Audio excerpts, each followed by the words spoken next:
ఎవడికి ఏ కష్టం వచ్చినా అప్పటికప్పుడు ముడుపు కట్టేస్తాడు, అప్పటికప్పుడు అమ్మవారికి నమస్కారం చేస్తాడు.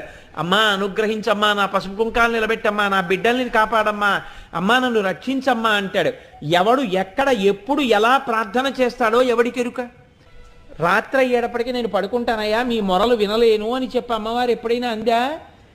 ఆ తల్లి అసలు కనురెప్ప పడడం అన్నదే లేదు. ఎందుకని? ఆ తల్లి కనురెప్పే పడిందా లోకాలు లయమైపోతాయి.